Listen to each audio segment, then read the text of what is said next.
Salve, salve, tributaristas! Sejam muito bem-vindos a mais um episódio do Entre Alíquotas, podcast genuíno de Mato Grosso, que fala para todo o Brasil sobre os temas da atualidade que envolve aí o mundo empresarial, o mundo comercial. A gente que fala muito sobre a reforma tributária, o tema do século, né? Mas também traz outros insights aí para você, empresário, contador, advogado, para ficar atualizado e poder atuar sendo referência nesse mercado aí que está em constante mudança. Agradeço aí os nossos patrocinadores que ajudam a esse programa a existir, nossos parceiros de trabalho, né? Que viram nossos amigos, inclusive, isso é muito importante. E pro episódio de hoje, a gente tem pessoas de peso aqui. Eu trouxe o meu time, um convidado especial. Queria começar apresentando e dando as boas-vindas à doutora Sandra Mara. Bem-vinda. Bom dia, boa tarde, boa noite, né? Porque não sei que horas que você vai ver esse episódio. Bom dia, boa tarde, boa noite, então, a depender do horário que estiverem até boa vendo. Madrugada, né? Tem gente que não tem insônia aí. Bom dia, Vitor, seja bem-vindo. É um prazer te receber aqui para tratar desse assunto tão importante nesse momento e que todo mundo está tão carente de tratar dele, de falar dele e de entendê-lo. Seja bem-vindo. Agradeço. Também temos aqui elas, as loiras vieram com a gente, né? A doutora Juliana Favalesa, muito bem-vinda. Obrigada, sempre bom estar aqui. Inclusive no último episódio você estava sem as loiras, que eu vi. Mas estamos de volta, é muito bom estar aqui, falar de reforma mais uma vez. Vitor, um prazer estar aqui. Seja bem-vindo. Muito obrigado. Maravilha, então já deram o spoiler, nosso convidado está aqui, ele que é contador, advogado, especialista em planejamento sucessório e holdings, direto de Mato Grosso, né? Seja muito bem-vindo, prazer estar com você, tá, Vitor? Agora sim, agradeço o convite, né? Sim, espero que a gente contribua aqui com vocês, com a audiência, né? Mas é um assunto muito grande, talvez falte até tempo, né, nesse episódio. O episódio de hoje são só 3 horas, tá? Pronto, vamos lá. Vitor, antes de mais nada, queria que você contasse pra gente como é que foi essa tua trajetória aí, como é que você veio parar no mundo tributário, no mundo do direito sucessório, como é que foi sua formação, sua experiência de trabalho aí. Conta um pouquinho da sua vida pra gente conhecer melhor. Maravilha, vamos lá. Bom, antes de ser colega de vocês, né, eu sou advogado também, mas antes disso eu era contador, ainda sou contador. Então comecei graduando na contabilidade, trabalho com isso já há 18 anos, apesar da carcaça que tá bem conservada, né, mas então tem muito tempo já lidando com o empresário, com os desafios. O contador ele acaba tendo que absorver um pouco de tudo, né, da parte prática de como executar ali o que está na legislação, e o tempo foi me dando experiência, foi deixando mais cascudo ali, até a hora que eu entendi, poxa, se eu conseguir unir ali a ciência jurídica com a ciência contábil, a gente consegue fazer alguma coisa a mais também. Então fiz a graduação de Direito. Depois, o clássico começo, né, de todo o escritório de advocacia, atendendo os próprios clientes da contabilidade, mas ali, mais ou menos há uns 5 anos atrás, a gente entendeu que o que nós queríamos fazer mesmo era focar no trabalho com holding, né? Então, acho que a trajetória nos ajudou a sentar na mesa de algumas pessoas que já faziam isso. O mundo empresarial é muito rico nesse sentido, e a gente entendeu que estava ali guardado atrás dos panos, e hoje é a nossa especialidade. Gente, isso é um casamento perfeito, né? Ser contador e advogado. Já fica aí o primeiro insight para as pessoas. Ontem nós fomos pro interior, fomos fazer um atendimento, uma palestra lá, e a gente estava conversando sobre isso no carro, né? Que eu como fui fiscal, eu fui julgador de processos, e processo administrativo ele pode ser protocolado pelo contador. Pronto. Né? E você sabe nitidamente quando é um contador que escreve e quando é um advogado. É lógico que não tô querendo falar quem é melhor ou pior, mas assim, é muito diferente a forma. Da mesma forma que quando tem que se fazer uma defesa que envolve contas contábeis, balanço, você vê que o advogado tem uma certa dificuldade. Então, a grande sacada é você ter, né, o conhecimento, né, jurídico e contábil andando lado a lado. Você sabe que na prática eu já fiz muito processo administrativo, né, na contabilidade, para o município ou para o estado. Teve uma época no estado que chovia, né, processo época do garantido. Você pegou a época do garantido aqui, né? Com certeza, era todo mês, né, uma lista de processos. Então, essa questão da fundamentação, de escrever o recurso ali, era muito fora da curva. Eu fazia uma coisa que era natural, por estudar, por estar acostumado, por ver isso no mundo do direito, já das pessoas que eu conhecia. Mas quando eu ia olhar processos de outros colegas, né, era um negócio, era uma linha, 2 linhas, assim. Exata, meia página ali, ó, solicito cancelamento aqui no tempo, porque já foi pago, tá? Mas cadê o dar pago, cadê a nota? Isso foi muito presente, realmente, tem uma grande diferença. Um agrega na vida do outro. Hoje a gente pode dizer que você se dedica mais à parte contábil ou à parte jurídica? Vamos lá, o negócio de contabilidade, a empresa em si, ela caminha sozinho, né? Eu tô com uma equipe lá de 35 pessoas, então assim, eu já tenho os líderes, a gente já tem os processos definidos, eu consigo fazer com que o negócio rode dando apenas uma coordenada mais como diretor. E no trabalho com advocacia, é um trabalho que está olhando para um serviço mais premium, assim, né? A família precisa que contrata... um atendimento mais próximo. Né? E aí o empresário, o chefe de família, quando ele está fazendo a holding dele, ele quer contratar o especialista, né? Ele quer conversar com o cara que vai dar segurança, que vai cuidar do patrimônio dele. Aí é a minha cara. Então, como presença, eu acabo colocando mais energia, aparecendo mais na advocacia hoje. Você tocou num ponto bem importante, eu acho muito bacana, até parabéns pela visão. Você começa, né, basicamente atendendo um CNPJ e vai terminar lá no CPF dele, transformando no outro CNPJ, né? E esse assunto ele tá muito na moda, eu vou até te explorar um pouco mais. Fique à vontade. É algo bem novo aqui no nosso podcast, né? E eu falo pessoal, né? O ITCMD é o imposto que teve mais alteração com a reforma tributária. Eles venderam pra gente que era uma reforma tributária sobre o consumo, mas o imposto que foi mais alterado foi o ITCMD, que aqui no estado de Mato Grosso é ITCD. Aí o pessoal contestou, não, o ICMS. Falei, o ICMS não teve nenhuma mudança, ele só vai acabar. Mas quem teve mudança mesmo foi o ITCD. E a gente está em vias de aprovação do PLP 108, né? Que mexe muito com o ITCD. Sim. Queria, no primeiro momento, antes da gente entrar no PLP, queria que você explicasse ao pessoal que não tem a noção ainda, o que significa a holding, qual é o objetivo da holding, né? Quem é que pode contratar uma holding, se tem um limite de patrimônio mínimo, se tem filho, regime de casamento. Para quem é adequado esse... A gente chama de holding porque é a linguagem mais falada, né? Mas a gente sabe que tem várias ferramentas de planejamento acessório. Quem te procura é porque quer economizar imposto agora, quer evitar o inventário, quer esconder o patrimônio da sogra, da nora. Como é que funciona e qual é o perfil das pessoas que fazem hoje o planejamento? Muito bem, vamos falar disso. É um assunto extenso também. Eu costumo fazer eventos para falar sobre o assunto e eu faço em 3 dias separados, né? E por falar em evento, faz lá o convite já pro pessoal que tá vendo a gente aqui, que depois a gente reforça no final, mas já deixa aí o convite. Perfeito, muito bem. Dia 30/10, você que está acompanhando a gente, 30 de outubro, eu estou organizando um evento para 300 empresários. Então vai acontecer aqui em Cuiabá, na FATEC, ali na 15 de novembro. Tem um espaço bem bacana e nós vamos levar vários conteúdos que pode preparar o seu 2026 para você entrar já virando a chave. Dentre eles, vai ter uma palestra dedicada minha, só para falar de holding, planejamento patrimonial. Tem um convidado de fora, de Curitiba, que é um polo ali fiscal, né, para falar sobre reforma tributária e outras coisas que podem fazer muito sentido. Então tá todo mundo convidado aqui para participar. E o link tá lá no perfil do Instagram de vocês. Isso, né? Exatos Contabilidade, tem o link, direciona para o site, você consegue fazer a sua inscrição. Maravilha. Bom, a gente estava falando sobre... planejamento, perfil, como é que começa, para quem é. Maravilha. Então, vou tentar ser bem resumido aqui, mas a gente... Quem quiser saber mais, vai na palestra lá depois, mas é só para ter uma ideia já. Basicamente, assim, ele é um serviço muito particular, né? Então, as motivações, elas costumam ser diferentes a depender da realidade da família.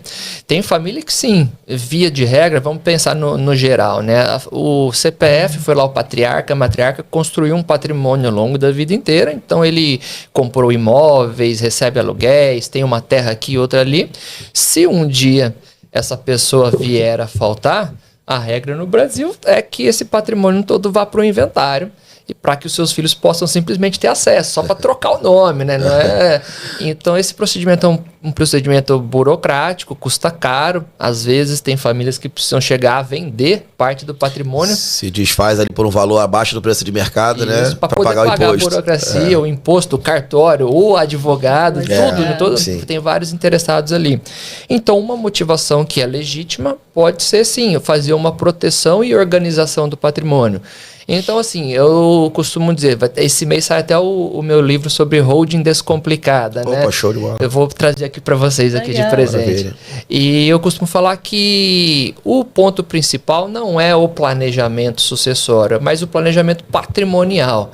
E, naturalmente, como consequência, vem a parte sucessória. Assim como a eficiência tributária, às vezes acaba vindo também. Então, dentro da holding, ao levar o patrimônio lá para dentro, e inserir o restante da família, passar isso para os herdeiros, tem um jeito certo de fazer, declara-se imposto, paga-se imposto também, em muitos casos, aí é muito particular. E só que você paga uma quantia que é muitas vezes menor do que os filhos pagariam no futuro, daqui tantos anos, quando o imposto já vai ter aumentado, quando o valor do patrimônio já vai ser maior. Então acaba trazendo também uma eficiência, é uma forma dos pais assim, eu vou pagar a conta para o meu filho não sofrer lá na frente. E assim, a gente vê não só a parte da conta, né, mas a gente vê vários casos no Brasil, a gente toma conhecimento dos mais famosos, mas isso deve acontecer todo dia. A gente viu o caso do Zagallo aí, né? O caso do Gugu, Sim. que um planejamento patrimonial bem feito teria evitado, né? As confusões. Então, eu até fico brincando, falo assim, cara, o planejamento patrimonial é para as pessoas que ficaram respeitar a vontade do defunto depois que ele for. Manter a harmonia na família, para não né? se matarem ali. Na questão do Zagallo mesmo, os 3 filhos não se falam mais. Pois é. Porque a divisão foi desigual, né? O filho mais novo foi, mas era a vontade do Zagallo, né? E foi só um testamento. Então, é uma forma de evitar também a briga, né? A confusão familiar. Dizem, se eu li em algum lugar, não sei se ainda é esse número, mas que o custo do inventário hoje ele chega a quase 30% do valor do patrimônio do Decus, Sem dúvida. Mais ou menos isso. Ele pode chegar, aí vai depender do caso concreto, mas normalmente quando a família não está preparada, e normalmente é assim que acontece, que ninguém está preparado, né, para perder alguém, mas quando ela não está preparada e não tem recursos para pagar, aí a perda do patrimônio é maior ainda, porque acaba se desfazendo, né? Ou Exato. acaba vendendo alguma coisa, e aí tem um ganho de capital que poderia ter sido evitado num cenário normal, e E o desgaste também, né? Entre os próprios familiares é muito grande, né? Exatamente. Eu fico imaginando, você pega um patrimônio hoje, assim, igual da doutora Sandra, 10 milhões, né? Ele mobilizado. Jogando baixo, né? Falecendo, Cara, você fica imaginando, alguém tem um fluxo de caixa ali, liquidez imediata, em torno de 3 milhões para você custear advogado, inventário, cartório, tudo. É um negócio surreal, né? Até quem tem não vai querer gastar, né? Sim. Então, muitas famílias não têm isso, em caixa tem patrimônio, mas não tem dinheiro. E aí, foi o que o doutor falou, você tem que se desfazer de um patrimônio rápido, abaixo do preço de mercado. Então, você perde o patrimônio para pagar o custo do inventário, que poderia ser evitado. Você quer ver isso muito comum na atividade rural, né? Porque hoje qualquer terra aqui no Mato Grosso vale muita coisa, né? Mas não significa que aquela família tem renda ou liquidez. E aí, às vezes, você tem que vender parte da terra para pagar. Desmembra, aí você gasta mais dinheiro para fazer desmembramento. E assim, também você chamou a atenção, achei muito interessante, que é o lance do ganho de capital, né? Muitas propriedades foram adquiridas lá embaixo, lá com tempo absurdo, então o custo histórico dele no imposto de renda é baixíssimo. Sim. Quando você vai vender, o custo está lá em cima já, né? E aí você paga o imposto de renda sobre esse ganho de capital, seja mais um imposto. E tem estratégia para você vender essa propriedade para não pagar tanto. Só que na hora do inventário você não pode esperar, você tem que vender de qualquer jeito. Exato. Em época de reforma é uma segurança, né? Porque a gente espera em um cenário, uma insegurança daqui para frente, então a holding dá uma tranquilizada nessa sucessão. Legal, a gente pode fazer essa conexão mesmo. Vamos pensar na parte do empresário, né? A reforma tributária, nós vamos falar mais sobre isso ainda, vai doer, acho que inicialmente para o empresário. É aquele que vai sentir o baque mais rápido e depois, claro, o consumidor. Mas o empresário, ele pode fazer também a holding de negócios dele. Então, excluindo a parte da família, que é o que nós falamos até agora, uma motivação pode ser a organização dos seus próprios negócios. Então, ao invés de eu ficar diretamente ligado no meu CPF, ali nas minhas atividades, e eu entro com uma figura de uma controladora, uma empresa de participações, e ela passa a ser dona das minhas empresas. Uma vez que estoura alguma coisa ali, meu CPF não está totalmente ligado a essa atividade. A gente tem essa particularidade, principalmente no agro, né? Que 90% dos produtores, eles operam na pessoa física, né? Então, desculpa, qualquer execução fiscal, trabalhista, enfim, que venha, é direto no CPF, e aí você tem a possibilidade de montar também a holding agrícola. É muito diferente a holding agrícola dessa operacional, do empresarial para patrimonial, ou o cerne é o mesmo, só as particularidades ali que... Eu poderia dizer que a lógica inicial, ela é muito semelhante, né? Existem todos esses nomes ali que a gente vê no mercado, mas por uma questão didática mesmo. Então, a holding familiar é a mesma coisa que a holding patrimonial, né? E a holding operacional, ela pode ser aquela operacional porque ela recebe aluguel, porque ela recebe arrendamento, porque ela tem uma atividade agrícola. Então, assim, quem entendeu o conceito inicial de tudo, que é ter uma empresa para um determinado propósito, ou para guarda, ou para participação, ou para mitigar risco, já pega toda a lógica. Você consegue desenhar um projeto que vai para o rural, né, com o conhecimento que você tem em outro tipo de atividade. O importante é se planejar, né? Com antecedência aí. Falando em reforma, doutor Vitor, é mais barato para quem tem intenção de fazer uma holding hoje? Está mais barato nesse momento ou pós-reforma isso vai ficar muito mais caro, vai ser muito mais onerado? Olha, é interessante você colocar isso porque gera um tabu, né? A gente vê toda vez que fala de reforma, de mudança na legislação, o brasileiro, né, já começa a falar ali nos cantos, nas compras, meu Deus, vai aumentar o imposto. E assim, eu vou ser honesto com vocês, talvez o nosso telespectador agora até... Vai dar um pulo agora aí, ó. Sim, ou até os colegas aqui. Mas eu sou muito otimista, né? Eu sou quase que um entusiasta ali da reforma. Eu vejo que a reforma... E como naturalmente tudo que vem para melhor. Ninguém vai tentar criar uma coisa para piorar, para, sabe, tornar mais complexo. A nossa legislação tributária já é terrível, né? Sim. Uma das mais complexas. Só não pode falar mal do ICMS aqui, tá? A única proibição que tem no episódio. Ótimo, combinado. Então, assim, deve vir para melhor, né? Mas essa sensação, voltando à sua pergunta, de que as coisas vão piorar e vão ser mais difíceis ou que nós vamos pagar mais impostos, ela acontece, né? Não tem como negar isso. Conectando isso com a holding, né? Será que é o tema aqui? Será que isso vai trazer mais prejuízo ou vai ser mais difícil fazer? Num ponto inicial, nem tanto, porque quem construiu a sua holding até agora, na data de hoje, não vai sofrer tanto impacto, porque inicialmente uma holding ela tem uma estrutura estática, que não é para ficar mexendo. Então, olhando pelo propósito de proteção de patrimônio, é uma empresa que vai ser patrimonial, que vai fazer a guarda dos bens, e eu não vou gerar atividade. Então, ainda que o imposto aumente em 100%... Já cedeu as cotas, já foi feito. E eu digo assim, poxa, o imposto pode ficar 10, 15, 100% mais caro, mas ele é sobre o faturamento. Se uma empresa não tem faturamento, não vai pagar mais impostos. O imposto de herança é outros 500, né? Aí a gente pode falar também. Mas isso pensando em alguém que já tem uma holding que já está constituída, mas quem pensa em constituir pós-reforma, vai ser mais oneroso ou pode ficar tranquilo? Legal. Ainda? Vamos separar aqui em duas situações, então. Alguém que já tem e recebe algum tipo de renda, como aluguel ou arrendamento, por exemplo. Essa seria uma exceção em que a reforma tributária vai mexer um pouquinho. Por quê? Porque aí você está operacionalizando, está recebendo aluguéis. E agora com a figura do IBS, né? Vai ter do valor, incidência. Vai aumentar, por exemplo, tanto na pessoa física, o tanto que se paga no CPF e também na holding. Então a gente consegue hoje pagar, dependendo do valor, entre 11,9% de imposto para receber aluguéis por uma estrutura de empresa, ou dependendo do valor, a gente chega até 14%. Na reforma tributária, isso pode vir a aumentar sim, e vai ficar ali até quase 18%. Eu tô falando assim aproximadamente porque nós estamos ainda não tem a liga do IVA, né? Mas é mais ou menos isso. Então assim, esse impacto para quem recebe aluguel vai sentir, mas ainda vai ser muito mais vantajoso do que trabalhar na pessoa física. Sim.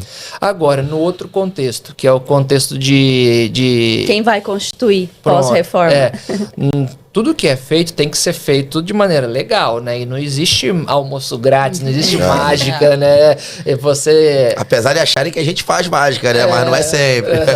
Então, assim, você faz uma troca com o governo do estado, mais ou menos. Poxa, olha, eu deixo de pagar aqui um imposto ITCD que você teria uma expectativa de receber daqui 40 anos. Então, eu não quero mais pagar esse imposto. Estou pagando imposto de doação agora, de imediato. O que você prefere?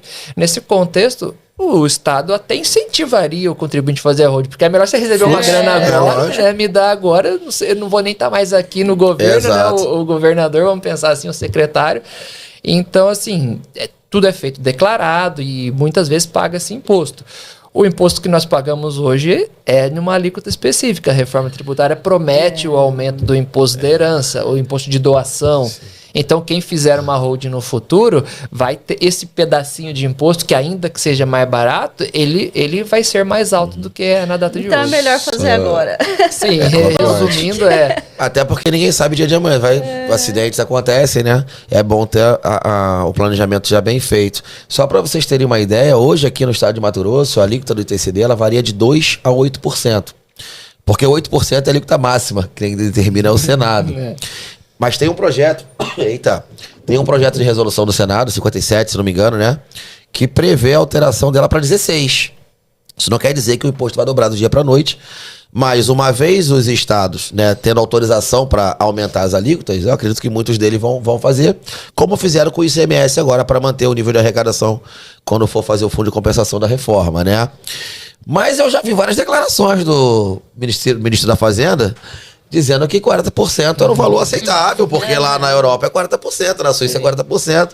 Então, assim, como o doutor falou, o quanto antes puder antecipar, né, é melhor, porque você garante a alíquota. Mas aí eu queria tocar num assunto mais sensível com você. Já falando de reforma, mas antes ainda aqui, Mato Grosso, realidade de Mato Grosso, eu recebo semanalmente, não vou falar diariamente, porque diariamente é ICMS, mas semanalmente, pessoas com problemas em que a Secretaria de Fazenda está reavaliando o patrimônio da holding, né? Muitas foram construídas de maneira errada, a gente coloca no ativo e tal. Aí, para consertar isso aí, tem que contratar o doutor Vitor. Mas alguns estados reavaliam o patrimônio a valor de mercado. Outros estados, como Rio de Janeiro, por exemplo, não reavalia. Tem estados aqui, como Mato Grosso, que tem alíquota progressiva. São Paulo, por exemplo, alíquota fixa. Com o PLP 108, essas regras vão mudar, né? Sim. Mas hoje, existe alguma forma de se prevenir dessa reavaliação? O Estado tem realmente embasamento legal? Ou o senhor já viu algum caso em que conseguiram reverter esse tipo de coisa? Administrativo eu acho difícil, mas judicialmente, porque os valores são muito altos, né? A holding foi construída lá atrás com base no custo histórico, o valor de imposto de renda. E a Cefaz pega hoje e reavalia a base de cálculo pro valor de mercado. Cara, isso dá uma diferença absurda. Eu nunca recebi uma auto de infração de menos de 1 milhão lá, né? Da Cefaz cobrando a diferença do TCMD. E aí você percebe que a gente tá falando de alíquota, mas o principal não é nem a alíquota. O que é mais caro é justamente essa reavaliação da base de cálculo. Qual é a sua experiência com relação a esse tema? Deve ter chegado bastante lá para você também. E, na verdade, isso aí é o nosso dia a dia, né? É o que a gente respira ali todos os dias. Então, dá para fazer algumas considerações bem específicas sobre isso. Bom, vou falar sobre Mato Grosso e vou falar sobre o cenário Brasil. Hoje, nós atendemos praticamente todos os estados. E depois o que vem com o PLP 108. Já vamos usar de você. Maravilha. Então, cada estado pensa de um jeito, você deu alguns exemplos aqui. E Mato Grosso, o que o Mato Grosso fala especificamente? Você me corrija se eu estiver errado, e é o meu viés que vai ser sempre pró-contribuinte. Eu puxo muito pro lado do contribuinte, né? Mas, assim, o estado fala que vai ser tributado sobre o valor patrimonial daquelas cotas, né? Teve uma lei complementar, né? Se não me engano, 798 saiu no final do ano passado, que trouxe essa regulamentação aí. Isso. Agora, o que exatamente é o valor patrimonial? Isso pode gerar uma discussão e isso não está 100% claro ainda. Então, o valor patrimonial é aquele que está no patrimônio líquido.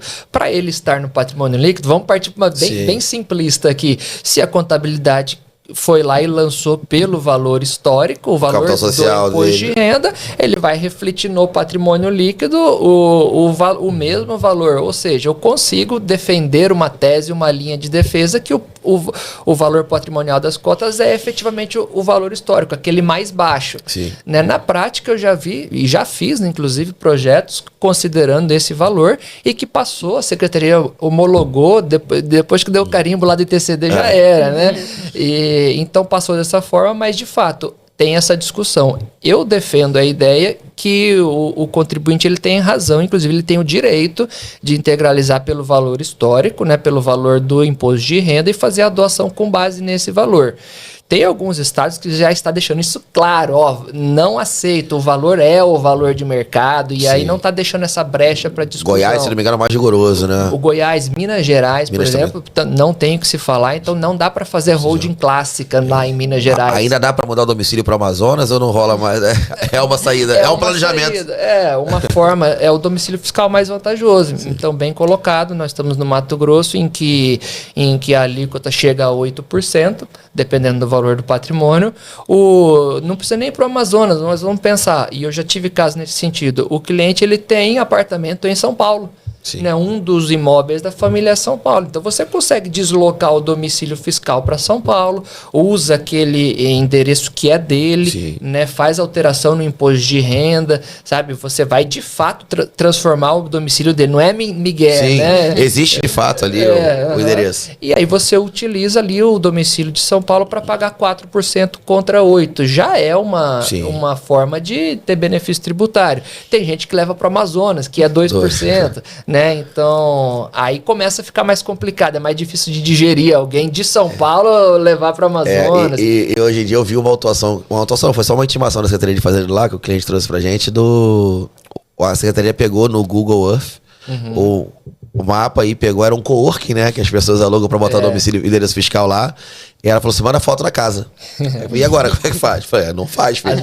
Quantas vezes você foi a Manaus? Não tinha um ticket de passagem pra lá que você ia a Manaus, nunca foi. Aí força a barra, né? Ele vai lá e locou uma caixa postal. Uma caixa postal. Ó, eu tenho uma gaveta ali no endereço todo, aí, então assim, tem que fazer com responsabilidade, né? Isso. E tem que deixar muito claro pra família também, ó, como que o fisco olha pra isso, né? Você quer fazer dessa forma? O fisco olha assim, assado. Faz sentido pra você? Você entende esse risco? A gente joga muito aberto lá pra família, porque não é ilegal. Sim. Né? Só que você gera a possibilidade de ter tudo tem risco, né? E aí, eu só te complementando, a secretaria hoje tem a visão de tributar, fazer a reavaliação com base numa nota técnica. Ou seja, que não tá na lei. Parece que com o PLP 108 vai dar uma segurança maior, né? Aí fala que é valor patrimonial, vai ser contábil, né? Vai definir, né? Então, assim, eu acho que, como se falou, a gente tem que passar a visão pro cliente, o cliente tomar a decisão, porque é uma decisão estratégica. E mensurar os riscos e saber qual a gente quer correr, né?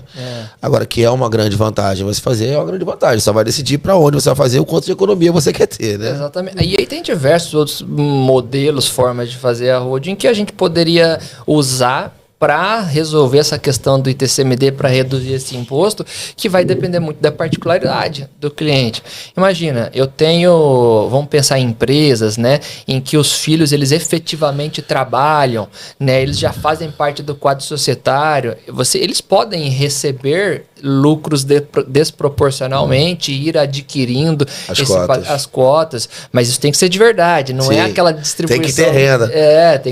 Eu tenho 2 filhos aqui de 7, 8 anos, eles compraram a cota, mas de onde veio o dinheiro? Eu doei para ele o dinheiro. Então você entende se faz sentido aplicar aquela estratégia. Tem gente que, sei lá, tem nacionalidade fora, né? Então ele já tem um pezinho lá fora, pega uma jurisdição mais vantajosa lá fora, entendeu? Abre uma offshore, faz a doação lá no exterior, utilizando as regras daquele domicílio fiscal. Eu tenho filho estudando nos Estados Unidos. Então, assim, é um serviço, eu costumo falar que é um serviço de alfaiataria, né? Você entende. Não tem uma fórmula, né? Alguém liga, doutor, me arruma um modelo de contrato social para fazer uma hold aqui, filho. Você começou pelo pior caminho. Exatamente. Antes de fazer a holding mesmo, na nossa metodologia, o cliente ele passa por 2 etapas. Então, ele contrata 2 serviços antes, que é primeiro a consulta, né? Depois o projeto, e depois vai lá e executa efetivamente. Não tem como chegar. Sim. Né? Não tem fórmula mágica pronta, né? É igual vamos falar para as mulheres, né? Aqui agora é igual a cirurgia plástica, né? Você não chega lá no médico, quero fazer isso. Ele vai falar, peraí, me traz esses exames, deixa eu te...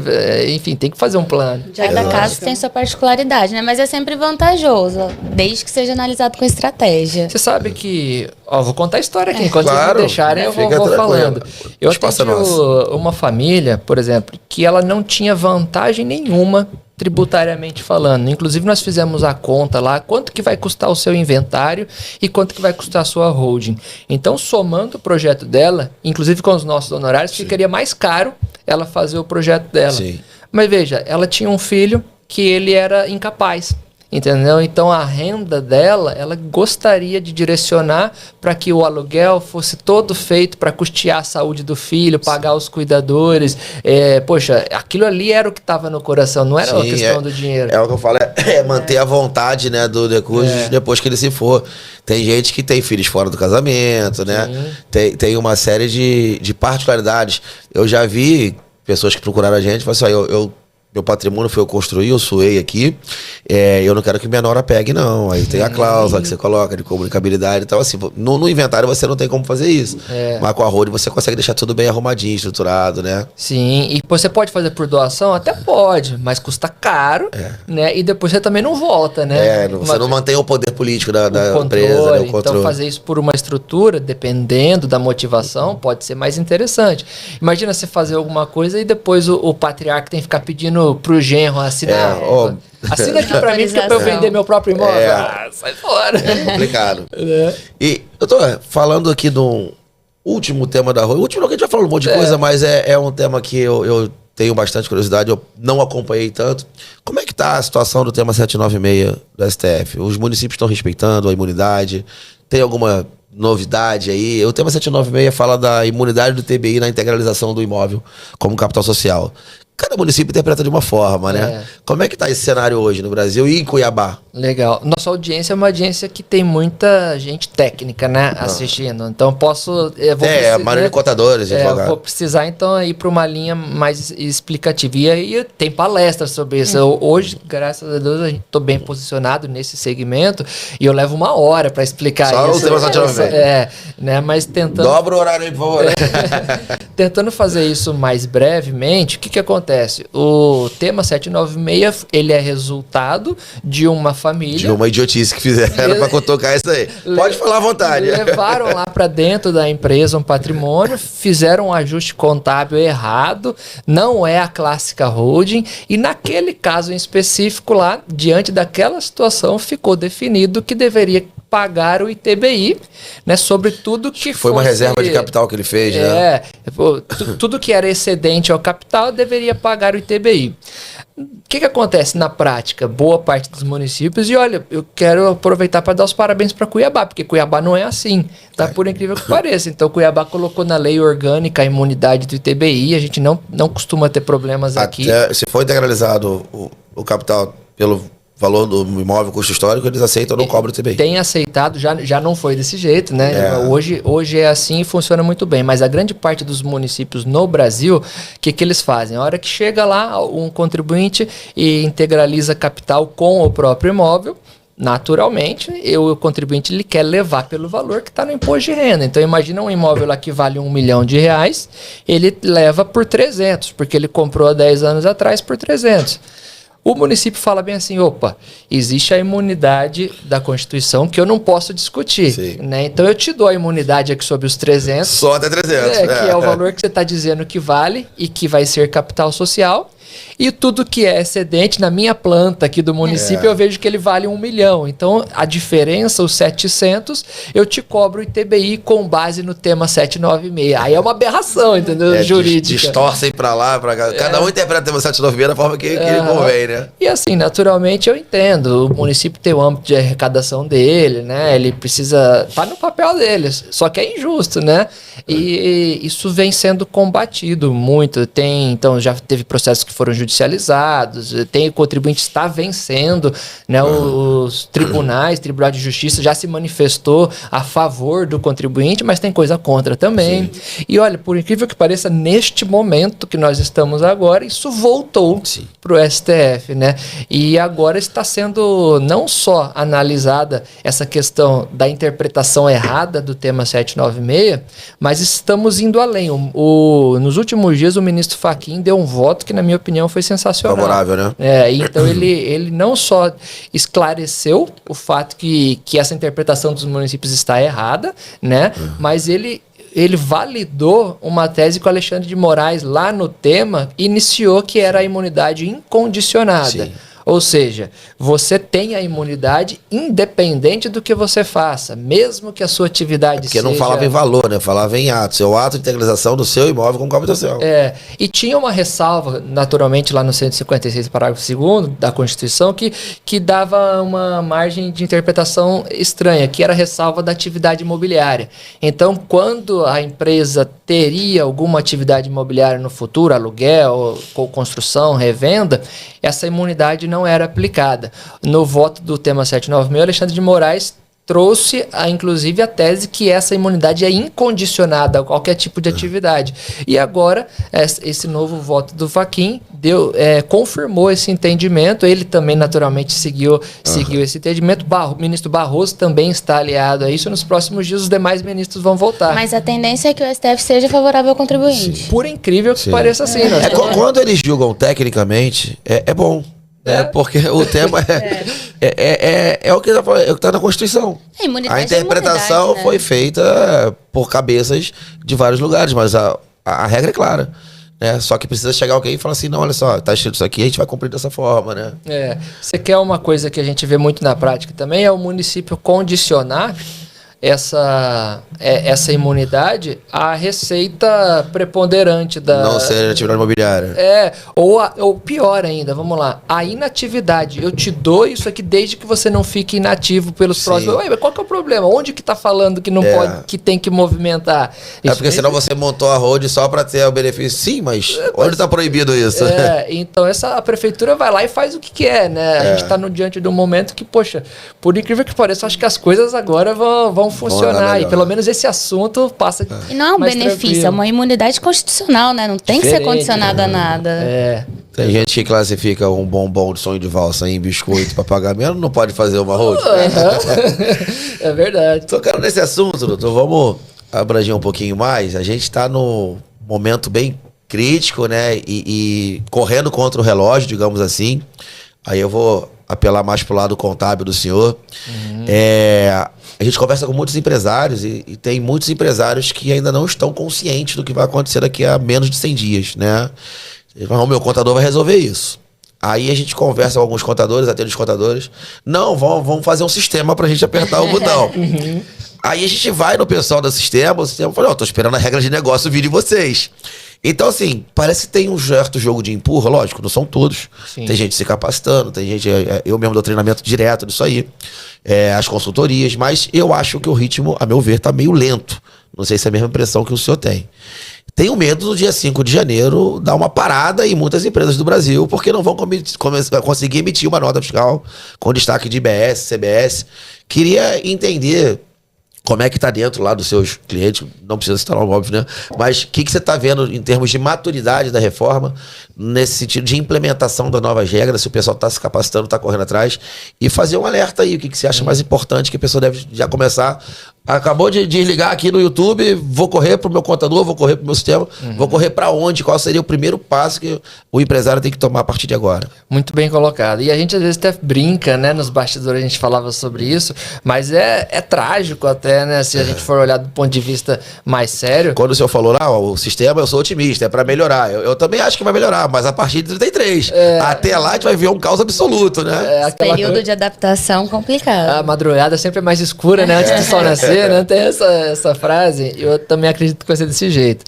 Mas, veja, eu sinto, na prática, os empresários, eles não estão olhando para isso, né? Eles estão jogando para depois, vai adiar. E vai adiar, tem gente que me perguntou, vai adiar, meu filho, já foi. Já tá lá, tá aprovado, né? Foi criado um comitê lá, né? O comitê para tratar disso, e eu tava lendo a respeito disso, já foi investido mais de 1 bilhão de reais. Cara, o bilhão é muito longe da nossa realidade, né? O bilhão. E esse dinheiro não vai simplesmente ser gasto. Então o negócio está acontecendo. Acho que para quem está assistindo hoje, né? Se eu pudesse dar uma mensagem, você precisa ter clareza que chegou, tá? Então a hora vamos começar a olhar para frente e parar com essa coisa de que vai adiar. Não vai ter jeitinho brasileiro. Não vai ter. E assim, o mais triste é que quando você vai olhar, então, eu jogar pro meu contador, aí você vai lá falar com o contador, eu tenho colegas contadores que que também estão com esse sentimento, ou que não acreditam, ou que não sabem nada ainda.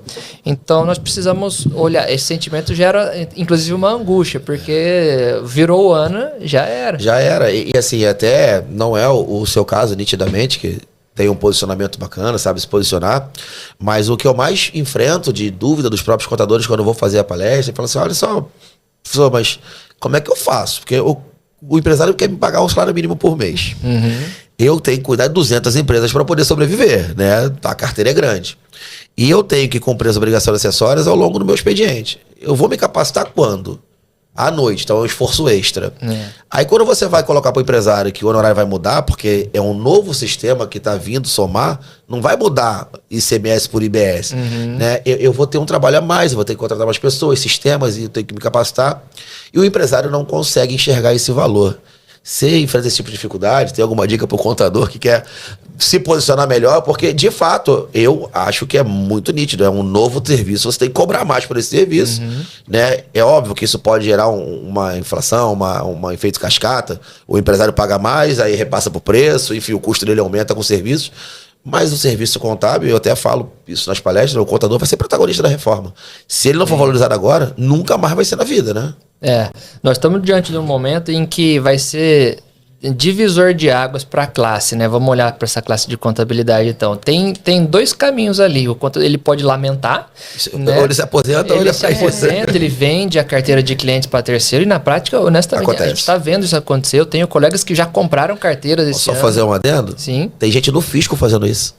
Colegas meus falam assim, eu aprendi isso aí, filho, eu vou aposentar, vou pra minha casa. Quando começar, eu vou embora, que eu não vou aprender isso não. E assim, tudo bem, é legítimo. Acho que cada um sabe o seu momento de vida e eu tô bem tranquilo em relação a isso.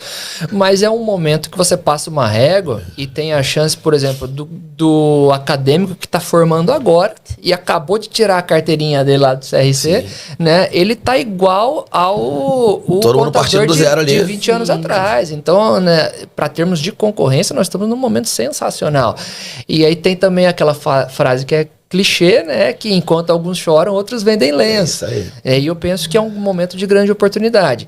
Vai tirar da zona de conforto. Eu tô fora da minha zona de conforto, porque, veja, essa mudança da legislação não é desse ano, né? Começou já. É que as pessoas deixam pra cima da hora. E aí, ano passado, no final do ano, eu fui convidado para dar uma palestra sobre o tema e eu falei, putz, eu não tô a fim de começar a estudar isso agora, tal, né? Mas, beleza, virou o ano, entrou 25, eu falei, agora não tem mais jeito. Não tem mais como barrigar isso, né? Em começo desse ano, eu tava lá fora da minha zona de conforto, estudando o caso. Só que a gente colhe lá na frente. Então, pro colega... Quem chega primeiro bebe água limpa, né? Exato. O colega que tá com dificuldade de falar isso pro cliente, eu vejo que é uma questão de narrativa. E a gente, como empresário, como nós vendemos o tempo todo nosso serviço, você constrói uma narrativa que te favorece. Então, hoje, nós vendemos já lá no nosso negócio estudo pro cliente. Estudo de impacto. Mas como que você tá vendendo, Vitor? Não tem nem alíquota. Eu vendo 3 cenários. Então eu falo, pode ser assim ou pode ser assim. Você quer? Tá tudo bem se você não quiser. Eu tô aqui para quando você precisar, conta comigo. Só que depois é mais caro. Até para preparar o empresário, porque não é só a questão da contabilidade do imposto. Tem reprecificação, atualização de sistema. Então é interessante você repassar isso para preparar ele para coisas que vão além só da contabilidade ali, né? A reprecificação mesmo é algo que o empresário tem que se atentar a isso, que vai mudar. Tem empresário hoje que não sabe qual é a margem de lucro dele. Como é que você faz o seu preço? Eu multiplico por 3 o preço de compra. Mas com base em quê? Voz da minha cabeça. E ele acha que o contador vai fazer essa reprecificação. Meu vizinho tá vendendo por tanto, eu vendo também. Quem precifica com base na concorrência, cara, o Flávio Augusto usava até uma frase muito bacana que eu sei. Foi parabéns, você acabou de entrar na competição de quem vai quebrar primeiro. Porque você vai ficar brigando por preço, daqui a pouco você tá pagando pra alguém comprar de você. E aí você não, ao invés de mostrar o valor do seu produto e vender por quanto ele vale, você tá brigando por um negócio que é uma briga que não vai ter fim. É igual a guerra fiscal. Quem dá o melhor benefício, né? Sim. Nossa, e a gente começa a ir para vários assuntos, né? A guerra fiscal é um tema super legal pra gente falar. Tem que ser um podcast só para esse. Mas você trouxe um ponto interessante, que é a questão do preço. Né? Então, dentro desses estudos que a gente estava fazendo, o que eu já percebi? Vai ter gente que tem a possibilidade de diminuir o preço né? E por quê? Agora o imposto, para quem está acompanhando a gente, né? Isso aqui é bem superficial, tá? Só para ficar, né? Só para criar lógica. Hoje você vende aqui num valor, né? Receita total vendeu por 100 e o imposto começa a vir com base nisso. Então você paga PIS, COFINS, taranã, né? E em cima do seu preço de venda. Nessa reforma tributária, a tendência é que isso mude, né? Então, a gente fala que o cálculo ele não vai mais ser por dentro, ele vai passar a ser por fora do valor. Então, você já tem um valor de imposto ali, independentemente do seu preço final. Você consegue, fazendo a conta, eu já percebi que no mesmo tipo de produto, com a mesma receita, o empresário poderia baixar o preço dele e ele continuaria tendo a mesma margem de lucro.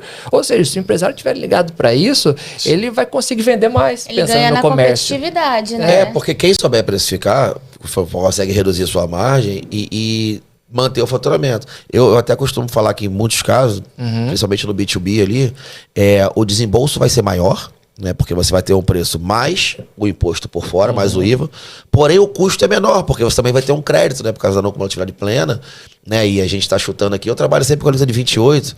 Eu gosto de prever o pior cenário, que se vier alguma coisa... Tá no lucro. Tá no lucro. Vai pensar, não, mas falaram em 25 no início. Falei, isso em 2023, quando foi aprovada a PEC. 25% já tem certeza que está descartado. Então, no cenário de 28%, você até paga um pouco mais, que é o preço mais o imposto, porém o custo é menor, né? Porque você acredita também aquilo que foi pago. Então essa não vou falar magia, porque não é. Essa técnica de precificação talvez seja um dos principais produtos a serem oferecidos, né, e vendidos pelos prestadores de serviço, junto com o BPO financeiro, porque eu entendo que essa reforma tributária vai mexer com o fluxo de caixa, né? Ah, vai. E assim, talvez o serviço não sinta tanto, porque para precificar serviço é diferente, né? Mas o comércio do cara que, por exemplo, ele vende um produto normal, né? Ele não tem como agregar valor numa caneta ali que todo mundo vende a mesma caneta. Então, assim, o preço, no final das contas, no varejão é o que conta, né? Então, se o cara conseguir enxergar isso, vai fazer diferença. Total. E não é só, a gente não fala só de aumento ou diminuição da carga tributária, a gente fala da competitividade no mercado. No caso do Simples, por exemplo, tem empresa que vai ser varrida do mercado porque não consegue, não vai acreditar, e o próprio mercado não vai querer adquirir produto dessa empresa. Isso. Então não é só carga tributária, tem todo o cenário ali em questão, né? É um discurso aí, né, que ninguém mais vai querer comprar de Simples, né, porque não vai ter como tomar crédito. Exato. Mas também não é. Isso, na verdade. Não é assim, né? Tipo, mas é o que... Mas não, sim, mas existe esse caos, esse terror psicológico em relação às empresas O que a do gente Simples. recomenda lá para as pessoas que a gente atende, né? É importante que o primeiro dever de casa que você faça é listar os seus fornecedores e entender qual regime que eles estão. Se os teus fornecedores que estão no Simples tiver uma significância ali, ou você, né, vai tentar abrir conversa para ver qual a tua influência, se você compra 90% dele, então você influencia o negócio dele, tentar sugerir uma migração pro híbrido e tal, né, para que ele possa gerar crédito, se não, de fato, procurar outro fornecedor. Não quer dizer que vai achar, né? Sim. Mas porque a empresa do Simples, por mais que ela venda o valor e ela consiga vender por um valor menor, por não gerar crédito, acaba ficando mais caro para quem está comprando, né? E a empresa do Simples não tem margem para baixar mais o imposto, mais o preço, né? Então, não tem muita saída. Ou ela vai para o híbrido, ou ela vai sair do mercado, nos casos do B2B ali, que seja relevante, né? Bom, não sei qual tipo de solução que vão encontrar, mas que a gente vai ver isso acontecendo já vai acontecer. E assim, honestamente, o que me dói é porque no dia a dia, né, o empresário comunzão mesmo, aquele que tá vendendo o almoço, comerciante pra pagar ali, a janta ali, sabe?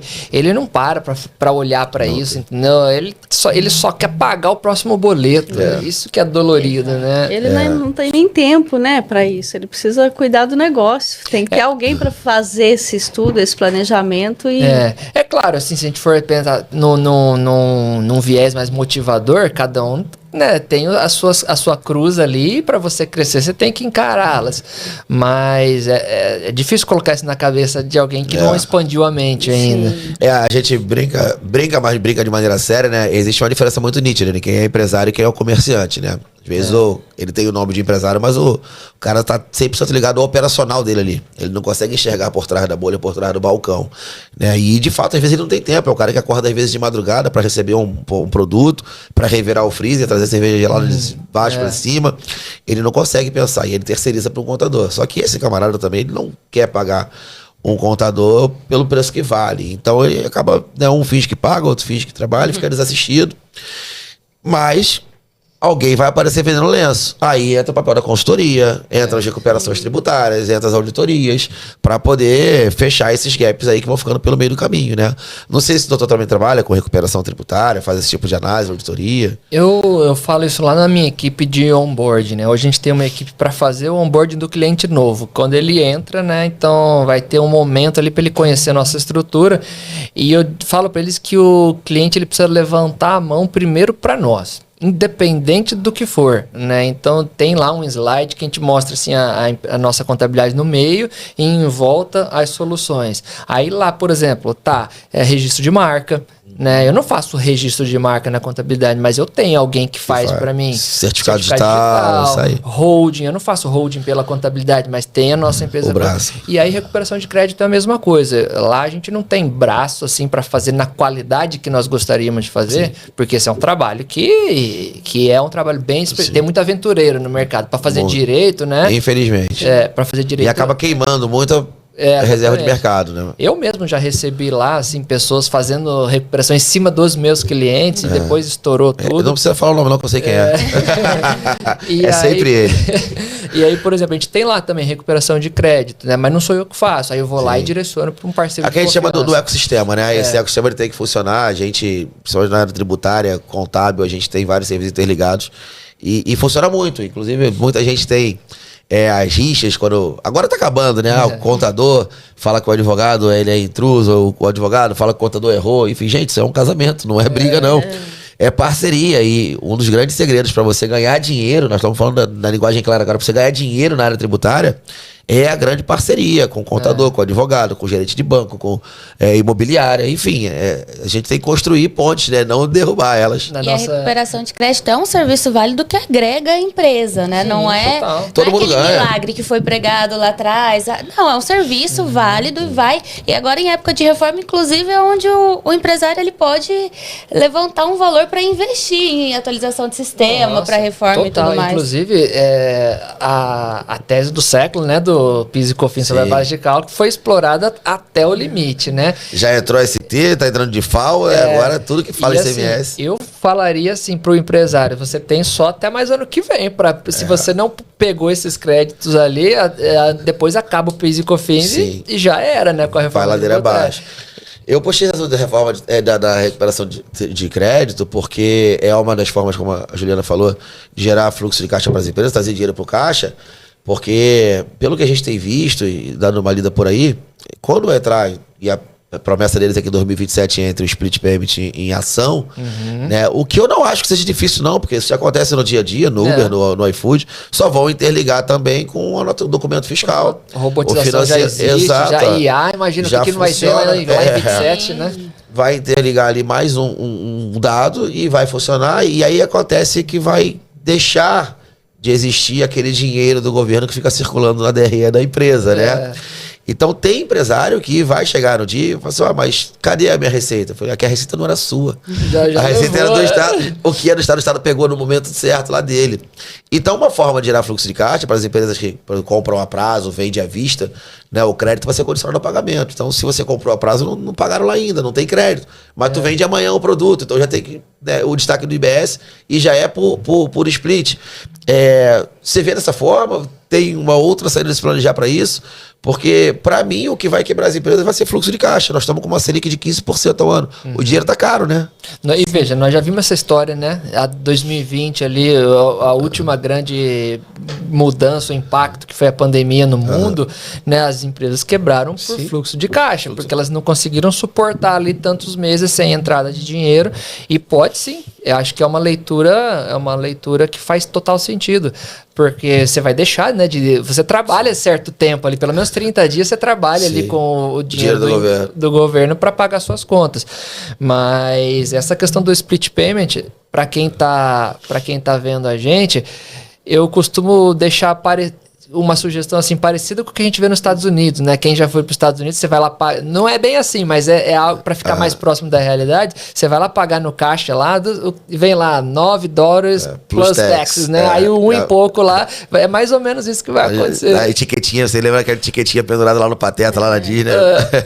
Na Shein, na Shopee também hoje já tem lá tudo destacado. Você só leva o produto se você pagar o imposto.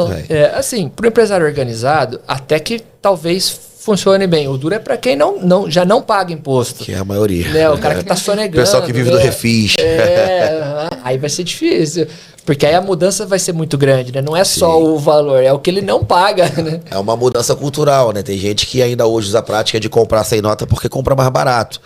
E eu alerto, veja, o barato vai começar a sair caro, porque se você comprar sem nota, você não tem crédito. E se você não tem crédito, o IVA de 28 vai começar a doer. É pesado, né? E aí o débito é todo seu, todo para chamar de seu. Você tá pagando o seu e do cara lá de trás, porque você comprou sem nota. E às vezes você tá economizando 10%, tá pagando 28% de imposto. Então a conta não fecha. O prestador de serviço que não emite porque o cliente não pede. Pois é. Aí também é uma outra... Eu achei uma sacada muito bacana do governo, né? Tem que enaltecer aí o setor fiscal. Né, são pessoas muito qualificadas, estão lá, passaram no concurso, né? A propaganda. Mas é que o governo teve uma sacada que hoje quem vai fiscalizar os fornecedores são os próprios adquirentes, né? Porque o interesse como adquirente é meu que você pague o imposto, senão eu não posso me acreditar. Ou seja, a Receita fica lá na sombra, tranquila, né? Esperando o imposto cair, e você que está comprando fiscaliza quem está vendendo. Não, eu só tô aqui para te assistir na apuração. A apuração assistida. Eu vou te colocar um sistema à disposição aí. Mas quem tá te cobrando é o teu próprio comprador aí, né? O teu cliente. Então acaba aquele papel do leão, Isso traz um cenário, né, moderno para essa análise, porque tudo é sistema, né? Tudo é robotização. Então a Receita Federal não vai ficar fiscalizando. Os próprios robôs vão fiscalizar o cruzamento de dados, e aí o auditor, né, falando aí, tô me invadindo, ele vai lá da hora que acendeu o botão vermelho, porque aí sim ele vai dar uma olhada no que aconteceu lá. E para todos nós, né, para o contribuinte em geral, se você consegue ter essa leitura de mercado, você entende onde você vai ter que mexer. Então, além do contador, que é essencial, vou puxar aqui para mim, né? Mas eu acho que são os protagonistas mesmo. Mas eu falo assim, que o software, entendeu? O ERP que ele tá usando ali, ele precisa olhar para isso. Então, ele agora, o próximo passo é conversa com o seu ERP. Você tá sabendo o que a gente vai mudar aqui, como que isso vai funcionar? Opa, não me atende, deixa eu mudar aqui para outro ERP. Não é mais fazer continha de que é R$100 mais barato por mês. Poxa, pega um ERP que vai. Sim. Inclusive, a oportunidade de mercado para a galera do TI, né? Foi falado ontem lá, não só para o contador, mas para a galera que está se formando em TI já pegar o jeito. Não, hoje não tem, assim, o pessoal fala, né, o medo de ser substituído pelo IA, o contador, não vai acabar nunca a profissão. Na verdade, você tem que dominar as ferramentas para que ela te auxilie.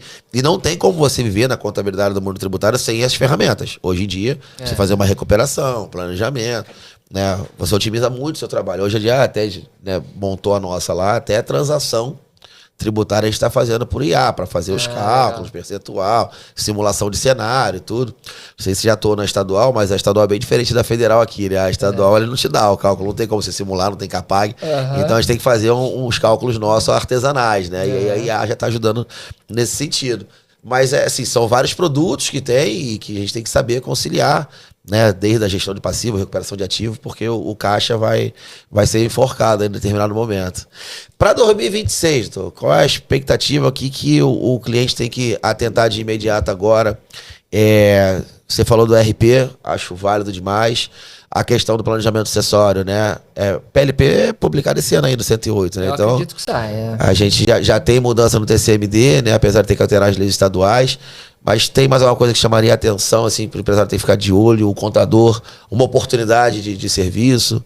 Sim, poxa, eu acho que o principal é não fechar os olhos para isso que está acontecendo, né? Então, sim, acionar as pessoas envolvidas, acionar o contador, o software que ele está usando. Veja, começar, o que está tendo no mercado, né? Eu, novamente, vou fazer o jabá aqui, eu tomei a iniciativa, né? Eu estou fazendo um evento que é para preparar o empresário para 2026.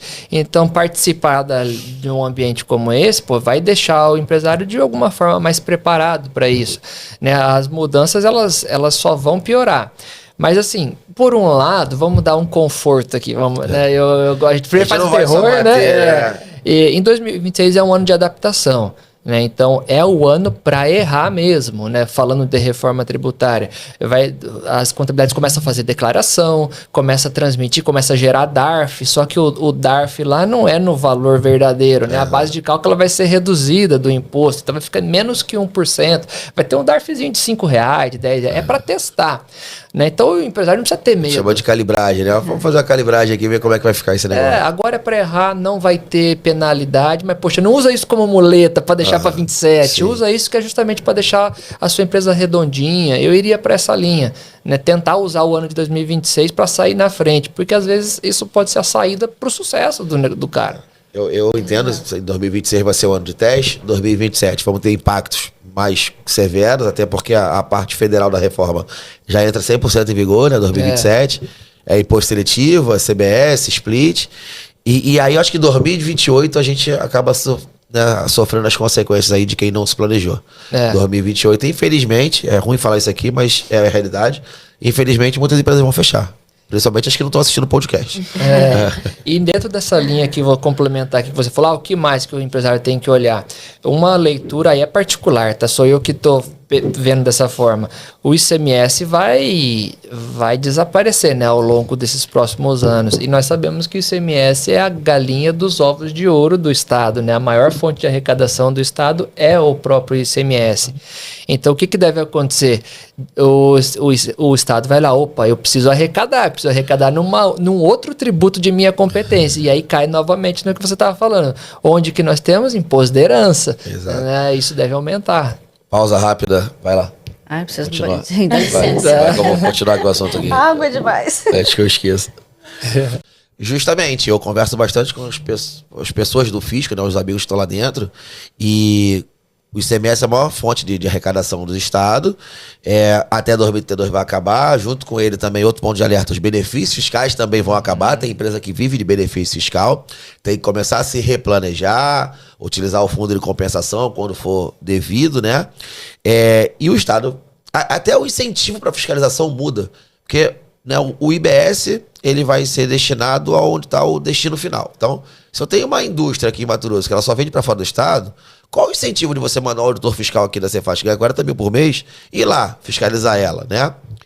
Ele vai ter que ir a São Paulo ver se o produto está chegando lá ou não, né? Ou o contrário, a empresa de São Paulo que está mandando para cá, eu quero ver se realmente não está subfaturando o valor, né? Então vai mudar muito o mecanismo de fiscalização. E acredito que sim, vão jogar muita energia, né, nos tributos que sobram, que são de competência exclusiva do Estado, né? Que não estão lá debaixo do guarda-chuva do comitê gestor, que criaram um órgão, né? A previsão é que passe por esse órgão aí em torno de 3,5 trilhões ao ano. Uau. Cara, vai ser o maior órgão aí, né, do Brasil. E esses temas também vão ser abordados durante o evento. Quem são os palestrantes? Quais são os temas que a gente vai abordar lá? O que o empresário pode esperar do evento? Legal, bacana. Eu recomendo verdadeiramente, né, que o empresário que quer organizar seu 2026 participe dia 30/10, então aqui em Cuiabá, na FATEC. Eu estou trazendo, por exemplo, Guilherme Guimarães, que é a maior referência em cultura empresarial. Cultura é a nova estratégia de crescimento de empresa hoje. Mudança de mentalidade mesmo, né? Exatamente. Eu fiz um trabalho de cultura lá na minha empresa esse ano, que foi sensacional. Então, estou trazendo o Guilherme, e se você não pensou ainda em cultura, né, para o seu negócio, eu sugiro que você olhe para isso. É a maior referência. Eu estou trazendo uma pessoa de Campo Grande, Eliane Del Montes. Ela vai falar sobre crédito como alavancagem de negócios. Então, crédito financeiro. Crédito, isso, de banco. E como você pega um crédito com carência, com taxa baixa. Poxa, o empresário precisa disso também. Vamos falar sobre holding, eu vou falar sobre holding. Dr. Marcelo Antônio vai falar sobre saúde para o empresário, né? Nós estamos trazendo também também um parceiro. Marcelo daqui? Marcelo daqui. Meu médico. Ele é meu médico. Ele vai falar sobre a saúde pro empresário. Perdi os 10 quilinhos com ele aí. Aí depois eu não tomei vergonha na cara. Nós estamos trazendo o Eduardo Berbegier, que é um advogado de Curitiba, para nos ajudar nessa parte de reforma tributária. Né? A gente traz, assim, nós poderíamos falar, mas o cuiabano tem aquela coisa assim, tem que ser o de santo fora, de casa né? não faz milagre, sabe? Aí tem que ser mesmo de fora.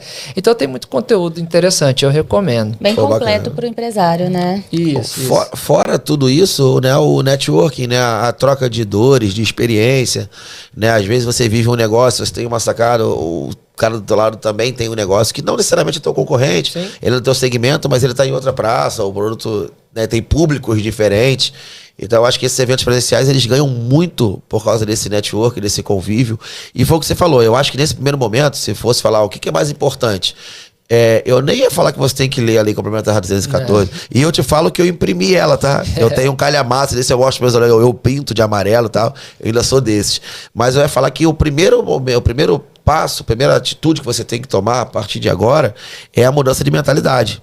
É de você entender que o teu negócio vai mudar, não é só o sistema tributário. E se você não entender como é que vai ser o jogo a partir de agora, o teu negócio vai ficar pelo caminho, por melhor que seja o seu produto, né? Por mais rentável que ele seja. Né? Eu hoje tenho até um sistema que eu uso, que eu estou testando ele, que ele elabora DRE gerencial. Né, que eu acho que ela vai ser muito mais importante do que a própria DRE oficial contábil. Total. Porque eu preciso saber o fluxo de caixa, o empresário tem que saber se ele vai ter dinheiro para pagar a conta de luz amanhã ou não. Não adianta ele ter um lucro líquido lá lindo de R$1 milhão por mês se ele não tiver R$100 para pagar a conta de luz. Né? Então, a era da informação, né, a informação vai ser muito mais valiosa do que o próprio dinheiro em si. Né? É um momento crítico. A gente está... Nossa, vou... Calma. Bom, né? Dá para fazer mais uma pergunta. Eu vou começar aqui nosso término, começar a terminar, ao tempo voa. Desde já te falo que queria contar com você mais vezes aqui, a gente pode estabelecer outros assuntos aí, o tema voou, a gente tem... Ele vai trazer o livro pra gente. De coisa. Vou trazer, ele prometeu. Eu vou retribuir na mesma moeda. O meu tá chegando hoje, dia 10, tá chegando hoje. Que legal. Eu lancei recentemente um em Floripa com vários autores e lancei e esse vai ficar pronto no final do mês, que é sobre o impacto no agro, a reforma do impacto no agro, que é um assunto que a gente tem que explorar bastante. A gente tá em Mato Grosso, não tem como falar em agro, né? Mas já fica intimado, aguardem aí, você que tá assistindo a gente, já dá o like aí pro Dr. Vitor ver que vocês gostaram, para ele voltar aqui mais empolgado, trazer um monte de livro pra gente, fazer outros eventos em Cuiabá, que a gente precisa de eventos como esse. Isso está alinhado à nossa visão de negócio, então é um evento que vai acontecer anualmente, pelo menos daqui até 2030, e a ideia é sempre fazer algo maior, trazer nomes de fora. A gente tem que valorizar a nossa região. Poxa, quantas vezes a gente tem que ir para São Paulo para pegar um evento legal, né? Não precisa. Por que não aqui, né? Até para aquele empresário que a gente estava falando que não tem tempo, que está na correria de levar o negócio, esse evento ele abre a mente do empresário para o que ele precisa tomar de atitude de agora para frente, né? Exatamente. Doutora Sandra, queria que você, se tiver mais alguma dúvida, uma última pergunta para o doutor, ou fizesse suas considerações finais, e agradecer aí pela participação mais uma vez. Eu sei que o tempo voou, mas... Foi rápido. O assunto é bom, né? É um oceano aí para navegar e inesgotável. Doutor Vitor, muito obrigada pela sua presença. Foi muito esclarecedor, né? Apesar de ser um assunto vasto, né? Sim. Ele não esgota. O senhor vai voltar e desde já contamos com o seu retorno. Muito obrigada. Obrigado, é um prazer, satisfação. Liana, mais alguma dúvida? Vou fazer mais uma pergunta para ele. Eu também quero agradecer, inclusive, pela competência em trazer tanto assunto de forma tão concisa. E tão pouco espaço de tempo. Sim, foi uma aula muito feliz e espero que o senhor retorne realmente. Que é isso, feliz em colaborar com o espaço, com a audiência de vocês. A gente acaba atendendo muita família, né? E a gente se obriga a sair do juridiquês e falar o papo reto, né? Então acho que isso colaborou de certa forma. Com certeza. Eu tenho mais uma pergunta para encerrar então, e essa pergunta inclusive é de cunho pessoal / profissional. No dia a dia ali, pela tua experiência. Hoje você falou que antes do cliente ele fechar uma holding com vocês, né, ele passa por 2 etapas. Sim. Uma etapa de entrevista e uma etapa de diagnóstico, de montagem da estrutura. Precificação desse serviço, vocês cobram pela consulta também? E não é errado cobrar por consulta, porque se você for o médico cobra. Às vezes a gente, prestador de serviço, advogado, contador, não... Vocês, Malu, senta aqui, vem pra uma reunião. A gente gosta de fazer reunião, a gente gosta, mas você tá extraindo, não é nem o conhecimento em si, que às vezes você não dá tanto conhecimento, mas o tempo que a gente despende, né, é o custo de oportunidade de estar se capacitando, fazendo uma outra coisa, fazendo uma defesa, algo que alguém te pagou para fazer. Então, o tempo do profissional que estudou e tá ali, se você procurou a gente, é porque você entende que a gente tem a capacidade de resolver, né? Então, não é feio cobrar. As pessoas têm medo de vender, têm medo de cobrar. Isso é mudança de mentalidade de nós, prestadores de serviço. Que, inclusive, vão ser os mais impactados com a reforma, tá? De 5% de ISS para 28%, então passa a se valorizar. Como é que é feito a parte comercial de vocês? Não precisa falar valores, óbvio, né?